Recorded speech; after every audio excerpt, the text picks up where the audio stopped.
Hi everyone, thanks for joining today's webinar. Before I turn it over to today's speakers, I want to go through a few housekeeping items with you guys.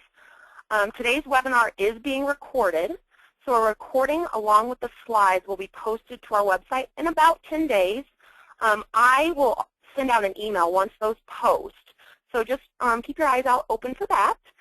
Everyone is on mute today, so if you have questions throughout the webinar, we encourage you to submit those via the question function on GoToMeeting. We will have a Q&A session after each of the speakers have given their portion of the presentation. We'll cover those questions during that time. And I also just want to thank you for attending today's webinar. We do have these monthly, so I encourage you to check back to our website for future webinars.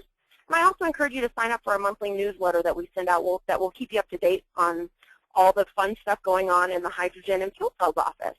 On that note, I'm going to turn it over to Greg Kleen. He's the Acting Education Team Lead for the DOE Fuel Cells Technology Office. Greg? Greg, are you there? Hold on one second, everyone. Greg? Yes. Oh, okay, there we go. Okay.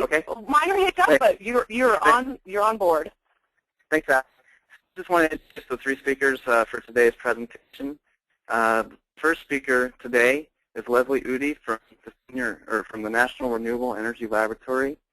She has worked at NREL for 16 years evaluating alternative fuel, hybrid, and fuel cell propulsion technologies in heavy-duty applications. She currently works in NREL's Hydrogen Technologies and Systems Center as part of the technology validation team. She has two primary areas of focus: evaluating performance data on fuel cell buses to help determine the status of the technology, and analyze the results of the FTA TIGR program. Our second speaker today is Lauren Justice. She is a project manager at the Center for Transportation and the Environment, where she performs analysis necessary for the completion of advanced transportation research projects. Ms. Justice assists with the management of a number of CTE's fuel cell bus demonstration projects. She also leads data sharing and outreach efforts on behalf of the Federal Transit Administration's National Fuel Cell Bus Program. CTE is a nonprofit organization based in Atlanta, Georgia that develops technologies and implements solutions to achieve energy and environmental sustainability. Our third speaker today is Nico Bokamp from the California Fuel Cell Partnership. As the Fuel Cell Partnership technology analyst, Nico is the project lead of member project teams intending to solve technical and informational challenges. In this role, he organized the project teams that wrote the roadmaps for the rollout of passenger fuel cell electric vehicles and fuel cell buses in California. In addition, he leads the California Fuel Cell Partnership bus team by bringing together all the organizations involved with fuel cell bus programs in California, and chairs the SAE J2601-2 Heavy Duty Gaseous Hydrogen Bus Fueling TIR Task Force. Nico received a Master's in Business Administration from the Erasmus University in Rotterdam, Netherlands, specializing in management of technology and innovation. So with that, I would like to turn it over to our first speaker today. Leslie? Thanks, Greg. So I thought I'd give an overview of the development of fuel cell buses over the last 10 years or so for those who may be less familiar with what's going on with the world of fuel cell buses. Next slide. So why do we want to look at fuel cells for transit buses? For one, we need to reduce bus emissions, improve fuel efficiency, vehicle performance, and also for customer acceptance, make the buses more pleasant for the customers. And transit industry has become a really great test bed for looking at new technologies. For one, they're centrally fueled and maintained. So the buses come back, they go out on a fixed route in their urban stop-and-go duty cycle, and they come back to a set location. So it makes it easier for having a fueling station for these buses. They also receive funding support from the federal government. And they're also high visibility and high impact. So you can expose a lot more people to the technology on a bus than you can in maybe, say, a fuel cell car. While fuel cell cars are great, you can get a lot more people on a bus. Next slide. So the development timeline for fuel cell buses sort of ramped up around 2000, and that's when California Air Resources Board passed a new transit rule that was looking at lowering emissions and starting to demonstrate some zero emission technology. So we saw our first early demonstrations of some single prototypes starting around 2002, 2003, and that's about the time that DOE began funding NREL's technology validation to collect data and analyze it and report on fuel cell electric buses. So the first multiple bus fleets demonstrations started up in California, and most of those were in response to the California Air Resources Board transit rule that required some advanced demonstrations.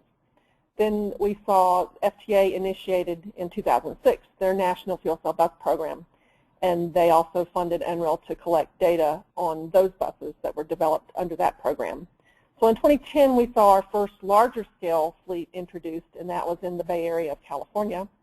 And the first new bus developed under the National Fuel Cell Bus Program went into service about that same year. And then toward the end of 2012, DOE and the Department of Transportation established commercialization targets for fuel cell electric buses. So that's kind of a history of where we've been over the last decade or so. Next slide. So there are a number of things that have promoted the development of fuel cell electric buses. I mentioned the California Air Resources Board transit rule. This rule set some stringent emission standards for new urban bus engines. They set fleet emission averages, and they promoted advanced technologies, specifically zero emission buses. Now, for the transit agencies in California that were that had to do these buses as a requirement, they could look at anything that was zero tailpipe emissions. So that would be fuel cell electric, battery electric, or trolley buses. And the early demonstrations were focused on fuel cell buses. We had 8 fuel cell buses at 3 different agencies. And then later on, the advanced demonstrations were a larger number of buses. This is the Zeba fleet that's out of the San Francisco Bay Area that's in demonstration right now. Next slide.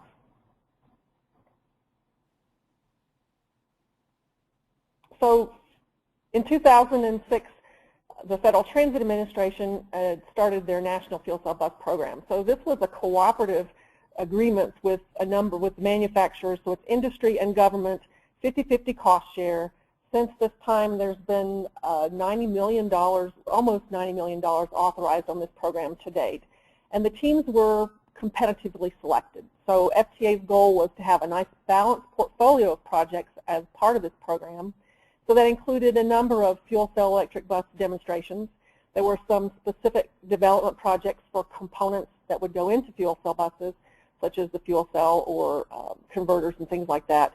And then there were a number of outreach and education projects. Next slide. So this slide shows you last week, actually it was on the 5th, I got this date wrong, they announced the awards for the most recent funding for the National Fuel Cell Bus Program, and you can see there are several. The first 4 are all first 5 are all bus demonstration projects. The first one is to extend the fleet operation of the current fleet in the Bay Area at AC Transit. Then the next 3 will be brand new buses developed under the program in different areas. We see we'll have one in Cleveland and another one at Sunline in Palm Springs, and then a new one in New York. The Birmingham is to help to finish out the demonstration of a bus that should go into service, I think, later this year. Then there'll be an Altoona a bus tested at Altoona, and that'll be one of the American fuel cell buses that was developed under the National Fuel Cell Bus Program. And then the last 2 are education and outreach projects that will be going on in the next couple of years. Next slide. So one of the things that we're looking at, last year we introduced some technology readiness levels for fuel cell buses. So the graph at the top shows you the commercialization project for pretty much any advanced technologies, including fuel cell buses. So you start out at TRL level 1. So if you look at the numbers at the bottom, that's the TRL level. And you go through from basic research and concept through the technology development all the way to deployment, which is TRL level 9. So where we are with fuel cell buses right now are at the stage between TRL 6 and 8, where the manufacturers are working with the transit agencies. They're putting buses into service. They're validating the performance. They're assessing where they are in comparison to baseline technology. They're making further optimizations, and they're kind of going through this iterative process to develop the technology and get it completely ready for a full commercial deployment. The table at the bottom shows you the manufacturer teams that are currently operating fuel cell buses in the United States and where we see them falling in that TRL level. So you can see that most of them are somewhere between 6 and 7. Usually buses that fall into that TRL level 6 are brand new prototypes. There's only a few of them out. And then as they get more of those and have more demonstration time under their belt, they move into TRL level 7. So that's kind of where we are with the buses that we're looking at right now for fuel cells. Next slide.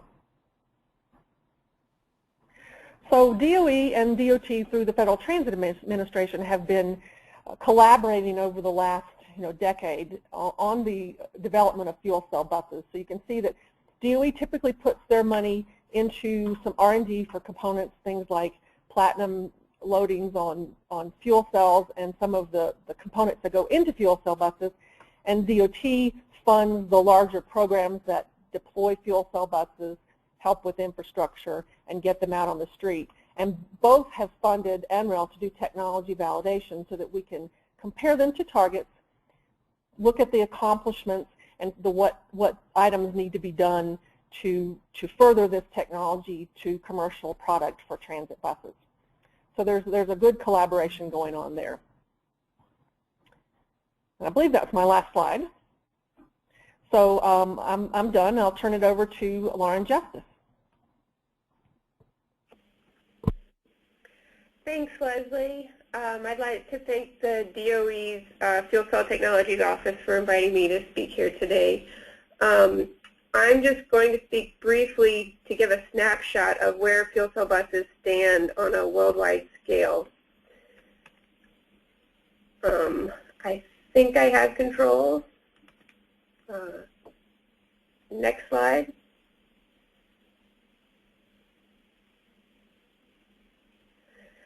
So there's about 70 fuel cell buses in operation around the world today, give or take. These are primarily focused in 3 main areas, Canada, Europe, and the U.S. And each of these 3 places have about 20 fuel cell buses in operation. In Canada, the 20 fuel cell buses are in a single fleet. This is a New Flyer manufactured fleet. It's in operation in Whistler, Canada, and it's been operating since 2010. It's set to operate through 2014, so they're currently, BC Transit is currently evaluating the future plans for this fleet. The 20 buses in operation in Europe are focused more in smaller scale deployments of about 5 buses per site. As Leslie mentioned, one of the key measurements for fuel cell bus development and moving towards commercialization is the technology readiness level.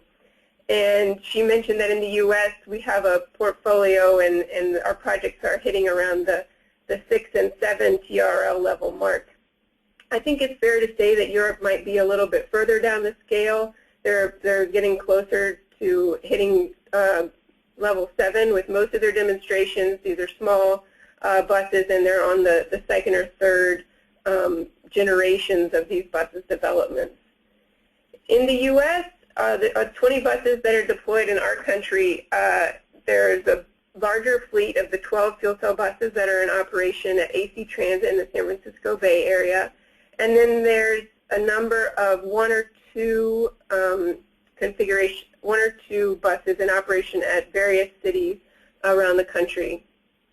None of these buses that are in operation today would be possible without significant government support. In the U.S., the support comes through the FTA's National Fuel Cell Bus Program, and then as Leslie mentioned, a number of California's demonstrations have been made possible through regulations that the Air Resources Board set up. In Europe, the government support comes in 3 tiers. There's the Fuel Cell Hydrogen Joint Undertaking. This is a European Union Commission level support. And then most of the demonstrations also receive support from the countries where they're located as well as the cities where the buses are being demonstrated. The fuel cell hydrogen joint undertaking in Europe was begun about the same time as the U.S.'s National Fuel Cell Bus Program.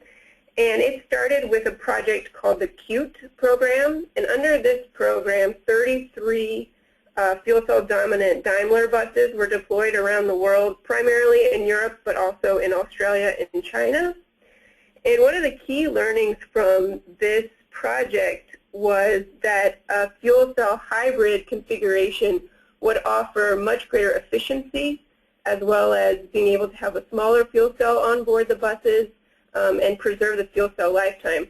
So when the joint undertaking moved forward with their next program, which is being operated right now, which is the CHEEK program, they deployed only hybrid fuel cell buses, and that's true of the vast majority of buses now in operation around the world. They're all a fuel cell hybrid, battery hybrid configuration.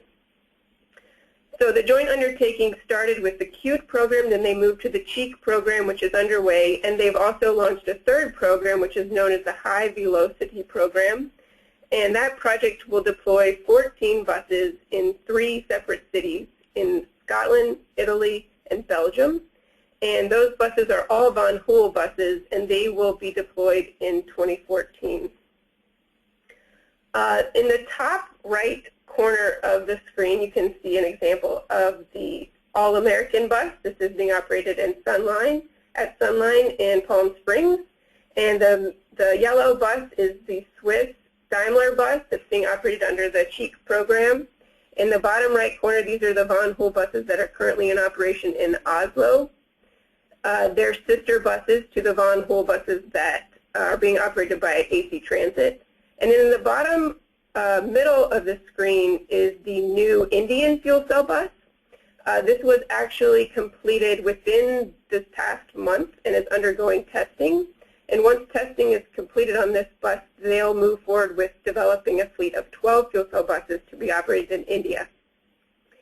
And these other locations around the world, India, Brazil, and China particularly, Ballard is taking a pretty large lead in partnering with locations to work directly with local bus manufacturers and set up fleets and deploy these buses. Next slide. So some details of the current buses that are in operation in the United States. These are 4 main locations, and it's worth noting that there have been a few other buses in operation recently, but these are the 4 main sites where NREL has focused their evaluation, and the most data exists for these sites. The top 3 sites listed all began their bus operations around 2010, and the final site, the Sunline All-American Fuel Cell Bus, began operations in 2012. And the top site, the AC Transit bus, is similar to the 4 buses that were deployed at Connecticut Transit. These are Von Hool buses with formerly UTC fuel cells that have now been transferred to Clear Edge Power. The Connecticut Transit buses, about a year ago, 2 of those buses were moved to other transit agencies in the United States so that those transit agencies could get experience with fuel cell bus technology. Namely, Flint, Michigan has been operating a bus for about a year, and Cleveland, Ohio has also been operating one of those buses for a year. The Sunline AT bus, stands for Advanced Technology, is a similar configuration to the buses that are in operation in Whistler, Canada. One of the key performance metrics that NREL captures is the fuel economy. A typical transit diesel bus gets about 3 to 4 miles per gallon equivalent of fuel economy. And so you can see that these fuel cell buses are getting significantly greater fuel economy, ranging from over 5 miles per diesel gallon equivalent up to close to 8. Next slide. And this chart just shows that fuel economy comparison in a little bit more detail. I definitely need to thank Leslie for allowing me to use her slides. These are from the annual merit review that took place this past spring. So So all of the data presented here is mostly from 2012, and I'm sure Leslie could speak more to any data from the current year. But this chart shows that the fuel cell bus designs are achieving nearly twice the fuel economy as their diesel counterparts operated in the same fleet. The red line shows the target of 8 miles per diesel gallon equivalent. This is one of the targets that were set by DOE and DOT to help measure the performance as fuel cell buses move towards commercialization. Next slide. Bus availability is another metric that's used to evaluate fuel cell bus performance. And availability means if a bus was set to perform service on a given day, was it actually ready and did it actually go out the door and meet the schedule as planned? The target availability for fuel cell buses has been set at 90%. And you can see that towards the end of 2012, particularly the Sunline All-American fuel cell bus was hitting that target or getting very close to it on a regular basis. And perhaps the biggest thing to note is the general upward trend that we're seeing in the availability of the technology. Next slide. So this chart does not capture any of the fuel cell bus projects that were announced last week that Leslie covered. These were ones that were already in the pipeline prior to that. And then starting at the bottom is when they're set to be deployed in a chronological order. So by the end of this year, we should have 2 more buses on the streets, namely the compound hybrid in San Francisco, and then the EV America fuel cell bus should begin operations in Birmingham, Alabama. The Proterra Next Generation bus is set to be demonstrated in Austin, Texas, and it will arrive in January or February of 2014, and it will be demonstrated there for a year, and then it will move on to Washington, D.C. to be operated there for the following year. The Connecticut All-American bus is also in development alongside 3 more All-American buses that will be deployed in Chicago, as well as Sunline will receive another 2. And it's worth noting that 6 of these 7 buses were all procured under standard research procurements, with the federal government taking a large amount of the risk on. And one of the recently awarded projects from the recent National Fuel Cell Bus Program awards is to develop a document that will help provide guidance to transit agencies as we try to move fuel cell buses from demonstration into full commercialization. It'll help transit agencies develop the requests for proposals and to help share the risk across the transit agencies and the federal government as this new technology emerges. So the Connecticut Transit All-American bus was the only fuel cell bus that has been procured through standard procurement procedures up to this point. All of the other fuel cell buses have been procured as research projects. Next slide. Okay, so jumping over to Europe, there's about 23 fuel cell buses operating there under the Cheek project. There's a number of manufacturer teams in Europe as well as have been demonstrated in the United States. Those teams include ones led by Daimler, as well as Wrightbus, Van Hool, and APTS. The Cheek buses all entered service about 2011 and have been set to operate for 5 years. The buses in Europe are showing similar fuel economies to the ones in the United States, slightly greater, about 8.76 miles per diesel gallon equivalent. So next slide. And these are the next European fuel cell bus projects in the pipeline. I actually just received a notice today that the Bolzano, the first bus was delivered to Bolzano a week or two ago and has entered training and testing, and they're set to receive the next 4 buses within the next month or two. Following on that, the 3 sites that are participating in the high velocity project will receive their buses towards the end of this year and the beginning of next year. And as mentioned, these are all Von Hool buses. Next slide. In addition to the fuel cell demonstration projects that Europe has, they also have, like the U.S., they have some research and education-based efforts, particularly the Urban Buses Alternative Powertrains for Europe paper was published this past year, and this was an effort to compare fuel cell bus technology alongside other conventional and advanced transit bus technology, and to determine certain cost benefits.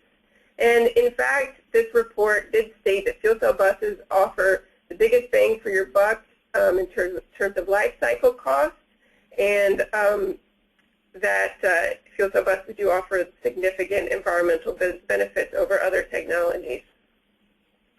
The joint undertaking has funded a next phase of their powertrain study, and it will detail a roadmap for Europe in terms of hydrogen and fuel cells in transit. The joint undertaking also released a call for proposals for the next set of demonstrations, and I believe these should be announced sooner rather than later. What's worth noting about these is they're definitely moving towards a more strategic regional plan for their projects. They definitely have requested that all projects have at least 5 buses per the site, and they're very must be tied to existing hydrogen fueling networks and have a strong emphasis on using renewable hydrogen production for their fuel. Next slide. And so just to cover the remaining fuel cell buses in the world, as I mentioned, Canada has a fleet of 20.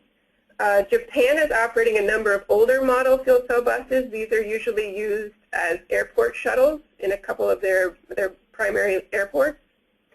Sao Paulo is in discussions to deploy a fleet of 3 fuel cell buses as well as a fleet of 25 fuel cell buses. In India, as I mentioned, Tata has partnered with Ballard in the first fuel cell buses in testing, and they're hoping to deploy a larger fleet in the coming year. And there's also been an MOU signed between Ballard and Azure to deploy fuel cell buses in China. And I know that Korea has expressed interest in fuel cell buses, and they've unveiled a prototype, but that was a number of years ago. Next slide. I'd like to close by mentioning that I'm about a month away from the International Fuel Cell Bus Workshop. This is an effort that CTE's partnered with a German organization known as High Solutions in Hamburg to organize this event. We've got a large number of sponsors, and we're expecting a great turnout. We've got a significant high-level presenters, government presenters from the European Union, as well as from the U.S., as well as a number of technology providers and transit agencies represented from around the world. So this is an exciting event, and we look forward to it. I think that's my last slide. Okay, so on to Nico. Thank you, Lauren. Nice presentation. First of all, I want to thank DOE, their Fuel Cells Technology Office, for this opportunity to present about fuel cell buses. I was glad to see that Leslie and Lauren were able to give an overview of the global activities, as well as what this fuel cell bus program exists of in the U.S. So let's see if I have controls. I do. Okay. There we go. So for California, and to make the transition from what Leslie and Lauren described, how do we go from where we are now to where we want to be in the future? And we, at the Fuel Cell Partnership, tried to figure this out by answering this question. So how can fuel cell buses become one of the advanced vehicle technologies that transit agencies will choose to fulfill California's goal of decreasing transportation air pollution, and particularly for public transit? And you heard Leslie mention the zero-emission bus rule, and which is actually currently on hold, and they're waiting for data from the AC Transit program to be able to know how to move forward.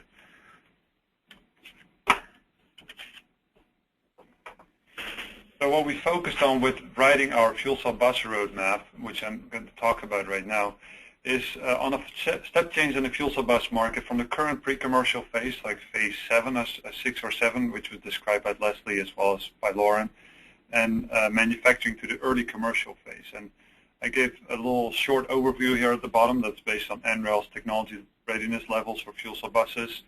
You can see a short description of where we are right now in California. TRL 7 is basically describing a full-scale demonstration and reliability testing of 5 to 10 buses per location. And obviously Sunline is at the lower end of that, and AC Transit is at the higher end of that. So the step change we want to achieve is to move from level 7 to 8 in California. And I'm going to describe how we think this is possible in California, how we can achieve that.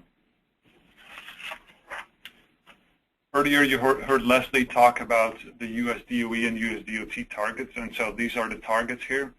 I added the TRL levels to this, so you can see that the 2012 status, which was last year, obviously, is TRL level 7. From there we want to move to level 8, and that's what I'm going to describe to you on how we think we can achieve that in California. And then eventually we'll have to move on to TRL level 9, which is full commercialization. So what I want to emphasize in these levels is the 2016 target. So we go to from a $2 million bus, that was the 2012 status, to a $1 million bus, and eventually to a $600,000 bus, which is comparable to CNG hybrid buses or advanced technology buses.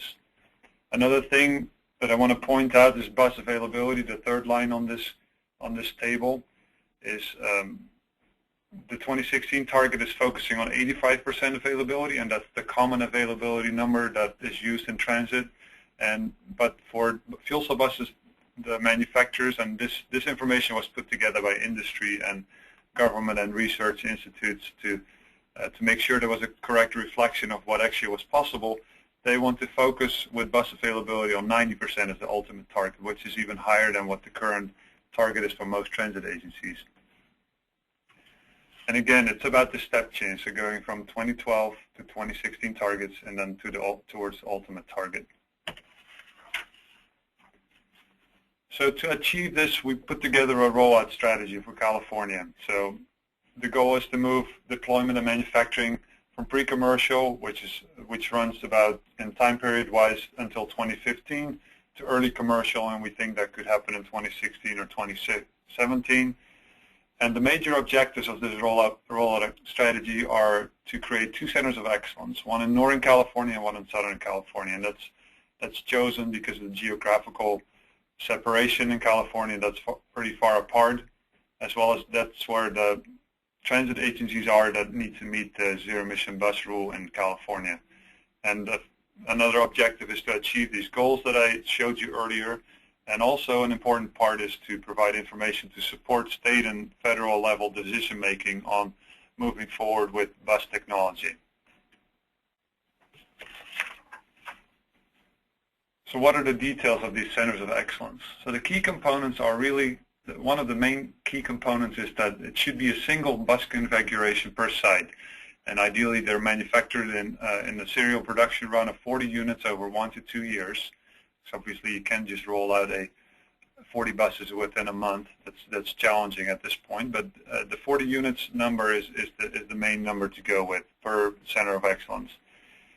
These vehicles obviously need to meet the transit agency requirements to operate in revenue service, and we're focusing with this on a fully comparable or competitive bus. So it has a 12-year operating period. nothing of the 3 to 4 years that is currently happening with the programs, but really going to a fully capable bus that runs the same amount of time as the conventionally fueled buses. We considered that we think that a single hydrogen fueling station per site should be sufficient to achieve like fuel cost per mile that's comparable to diesel buses and CNG buses. There are some variables in here that could change, but that's the main focus. And then also that the vehicles are introduced in the 2016 timeframe. And then additional to a center, what's important for a center of excellence as well is that their staff and stakeholders get trained on vehicle maintenance, but also on education of the, for example, fire departments, et cetera, et cetera. I'll show you quickly some fueling station assumptions because you may have been wondering how this all would work without an infrastructure, but there is an infrastructure obviously, and these are what our members, the gas station suppliers, what they think is feasible and what's reasonable. So they would be looking at a station lifetime that's 15 till 20 years. That's not been seen so far, but it's common for conventional fuels to have to focus on this time kind of a timeline. The fuel pressure would be 35 MPa. Higher is not necessary because the range is going to be achieved with this fuel pressure. The range that the bus needs to operate the whole day. 5 till 8 minutes per fill. This comes from diesel operating transit agencies or diesel bus operating transit agencies. It could be slower. Not all transit agencies have to fill this quickly. It could also be 10 till 15 minutes. And that's actually where most fuel cell buses are being fueled at within that time frame in about 10 till 15 minutes. What's also important is that there should be 2 dispensers so they can fill simultaneously, which put an additional technological requirement on the stations, but that's more realistic than having a single dispenser and having to rely on a single dispenser. And then there's a bus fueling window 4 to 5 hours a day, which is assuming that buses at large transit agencies operate 19 till 20 hours a day.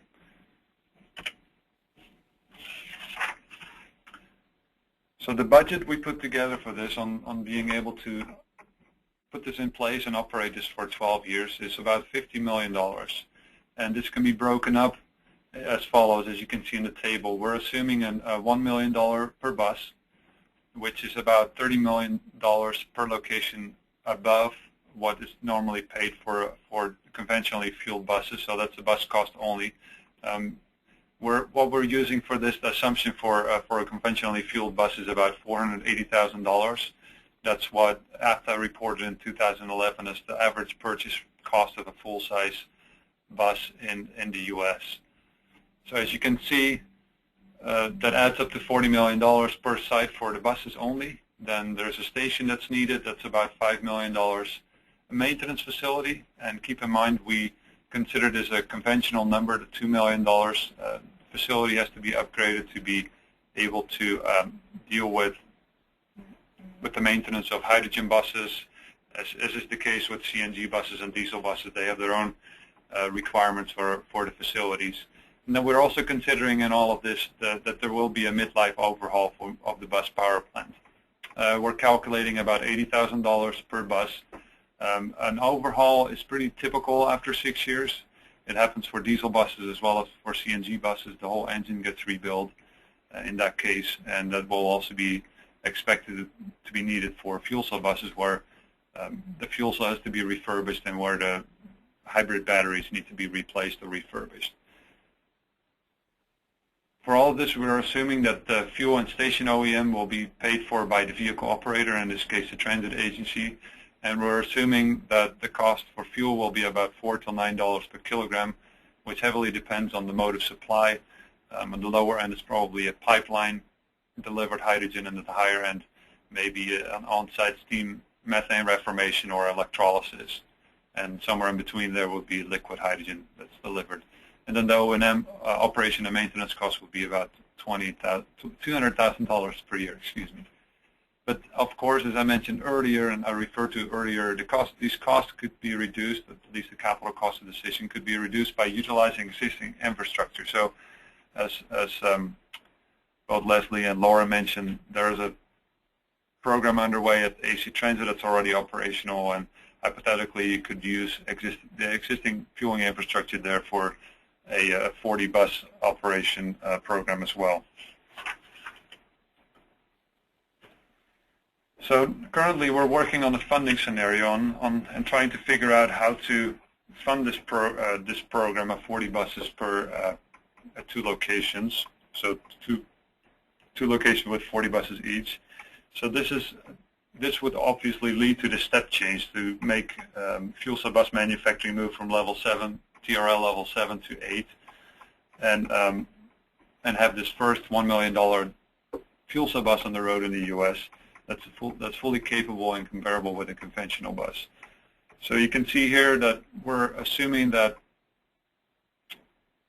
the large majority of the funding will come from conventional fueling.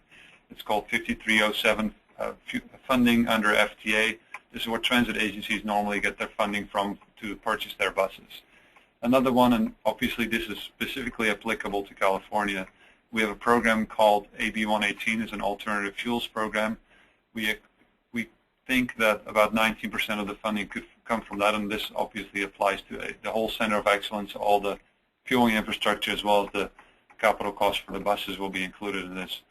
Cap and trade auction proceeds. This is the carbon emission cap and trade program that's in place in California that also provides 19%. And then there's another program under the Air Resources Board. It's called the Hybrid Voucher Program. That's for heavy-duty applications where organizations like transit agencies and transportation companies can apply for funding when they purchase advanced vehicle technology vehicles. Then we expected that the air quality management districts in each in Northern and Southern California would contribute to this as well. And it would be about 5% of the total funding, each center of excellence, and then regional match funding. And regional match funding would be considered like something that would be provided by a local metropolitan transportation commission, for example, which applies in both areas. So typically the funding for buses is 80-20. So 80% would be supplied by FTA and 20% by local sources. So that gives you an idea about what the difference is compared to what we're asking for. And keep in mind the typical funding only applies on buses. This is not talking about fueling infrastructure. So from a timeline perspective, this gives you an overview about what we think is doable. The timeline may have shifted a little bit and may have gotten a little longer, but we've moved already through the first 2 steps, and we're working on the 4th and 5th step. So we're working on providing input to the regulatory planning process and also to identify funding. What's important in all of this is that we have continued NREL fuel cell bus data collection, because if we don't do that, people will not learn from it and they don't know where to improve and how the technology compares and how competitive it could be with existing technologies. Oh yeah, and then one thing I forgot to mention, like we're aiming for the middle of 2016 to have these centers of excellence operational. This is a quick overview of the CFCP members. That's a mixture of federal, state, regional government, as well as car manufacturers, but also air quality management districts and gas companies, transit agencies, and as well as fuel cell bus manufacturers.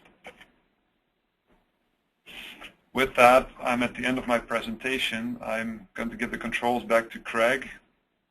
Thank you.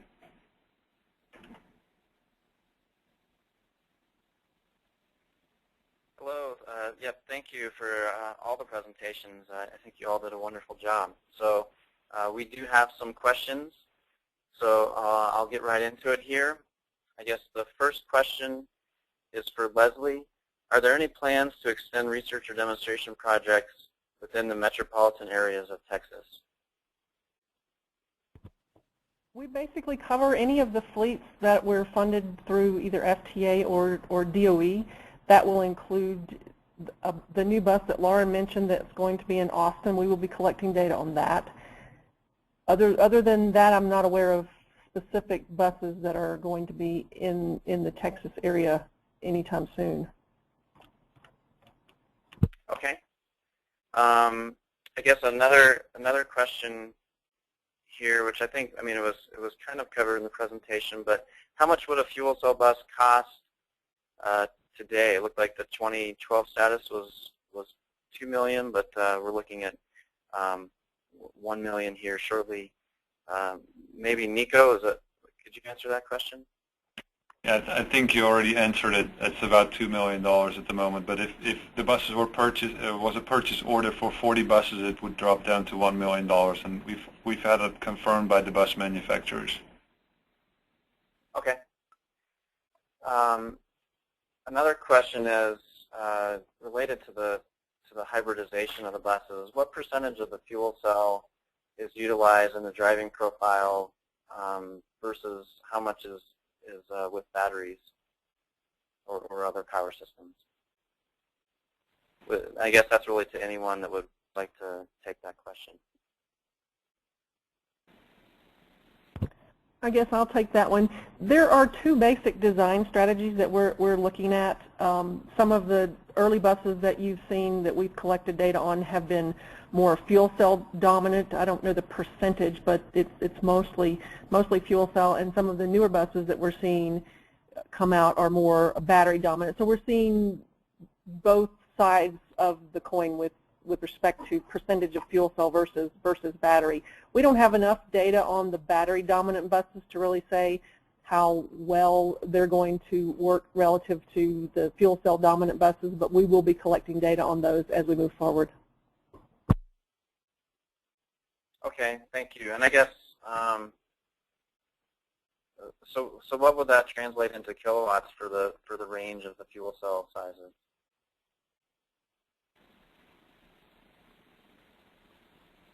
So some of these full-size fuel cell buses, they have fuel cells in them that are about 120 to 150 kilowatts. So that's a challenging question to answer exactly on what you just asked, but maybe that gives an idea of what the size is of the fuel cell, and then there's a battery in addition, obviously, to make the hybrid configuration. Okay. And I guess, okay, so I have a question here for Lauren. Could you please, I guess they were asking for the Hartford, Connecticut buses. Who are the manufacturers for those buses? So the original 4 fuel cell buses that were deployed at Connecticut were Von Hohl buses. And I think 2, but maybe 1 is still in operation at Connecticut. Connecticut has now procured one of the All-American fuel cell buses, the Eldorado BAE Ballard configuration. And then I think they were awarded 1 additional bus of the same configuration through the recent National Fuel Cell Bus Program Award. So I think they're set to receive 2 more of the Eldorado buses. Okay, thank you. And I guess I also received a comment, this was during Lauren's presentation, that I guess U.S. Hybrid has publicly announced their purchase of the transportation fuel cell technology from ClearEdge. So you had listed ClearEdge on some items, but I guess now that's becoming U.S. Hybrid. Yes, I wasn't sure of the extent of their contracting, how much access, if they're through with all of that contracting at this point, if U.S. Hybrid is just providing a level of support to the current project, or how much of their name is actually on the product at this point. But that's absolutely right. U.S. Hybrid will be taking over all of UTC's fuel cell, previously UTC's fuel cell commitments, all of the existing fuel cell buses. U.S. Hybrid will be providing the support for those ongoing. Okay. There was a question during your presentation, Lauren. It looked like the miles per gallon for the European, or I guess miles per gallon equivalent for the European buses was higher than the U.S. buses. I guess, do you have any thoughts on why that would be the case? Or maybe that's a question for Leslie too. Maybe that's something that she's seen. Yeah, I'm interested to know why that is myself. That's the numbers I received from the European partners. I hope to speak with them in more detail at the upcoming workshop and get more up-to-date numbers, and also discuss, why we think they're getting higher fuel economies. I don't know, Leslie, if you wanted to add anything to that. I do want to add to that. These buses are very duty cycle dependent with these hybrid buses.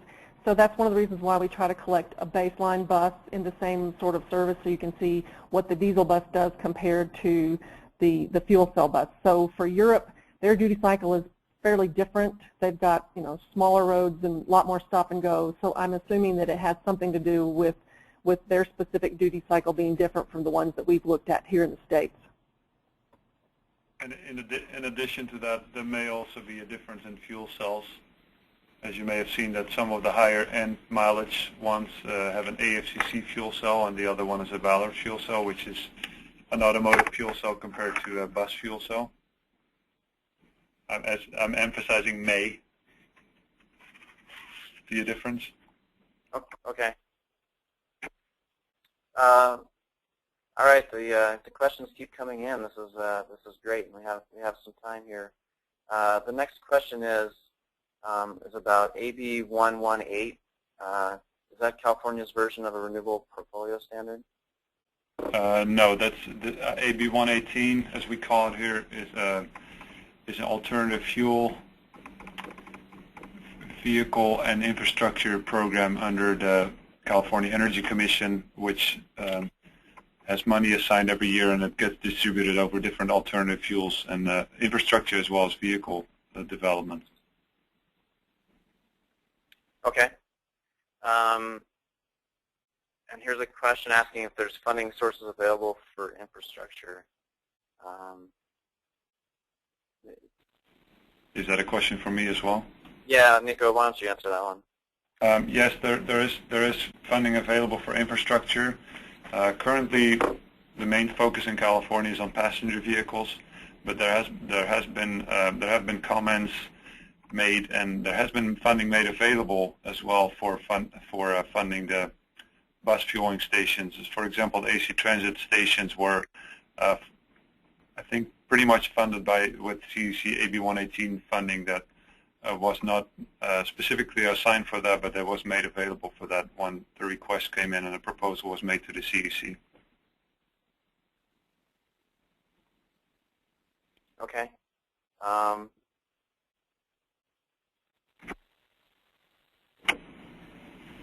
So I'm going through them here.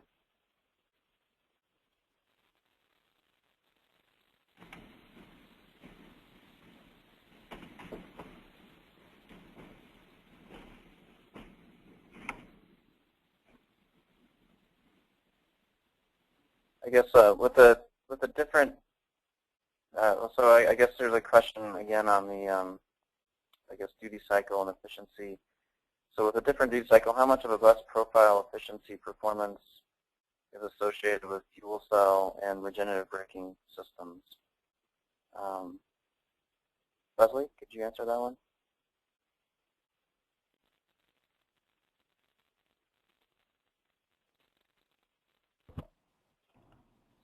I'm not sure how to answer that question. I guess I don't understand exactly what they're asking.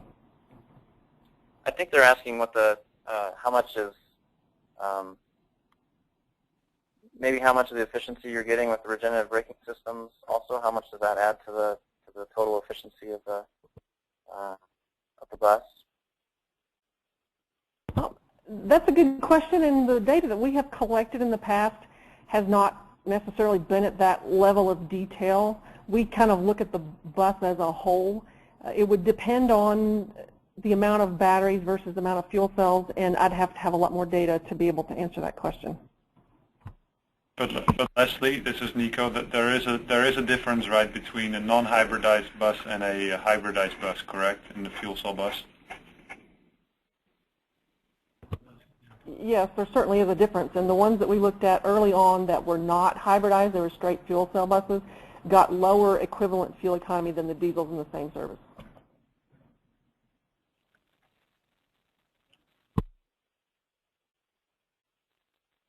Okay.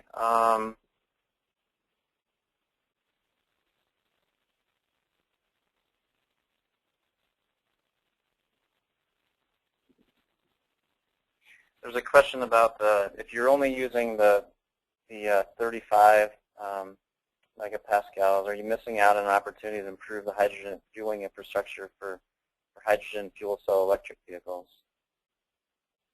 How about Nico? Could you talk to that question? That's a good question. You probably do, but from a cost perspective, going to 70 MPa, which is the passenger vehicle standard or the focus, it significantly increases the capital cost of the fueling infrastructure as well as the capital cost of the tanks on the buses. So to an extent, yes, but to the larger extent, and that's the more important one for the transit agencies, the cost, no. In that regard, it doesn't help. Okay, sure.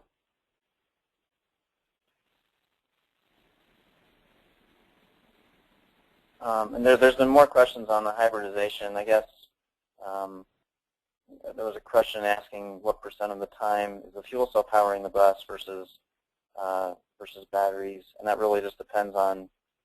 I'm assuming that just depends on the amount of hybridization of the bus. Is there any more? Maybe Leslie, would you like to take that on a little bit more?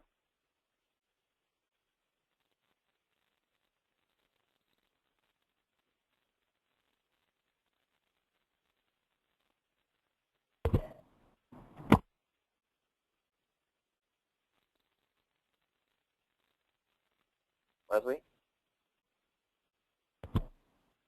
This is back to the same things that we've been discussing, where we need more data to do that kind of analysis, and I have not looked at it at that level before, so I can't really answer some of these questions. Okay, sure. Has anyone been using super ultra capacitors instead of batteries? I can take that. I know that London's buses use both ultra caps and batteries, and I do believe that the articulated fuel cell buses in Cologne possibly use ultra capacitors also.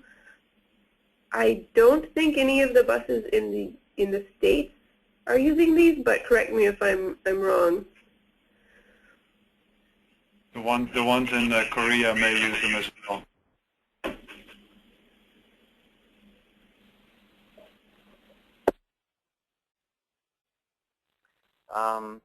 Okay, and I think that's all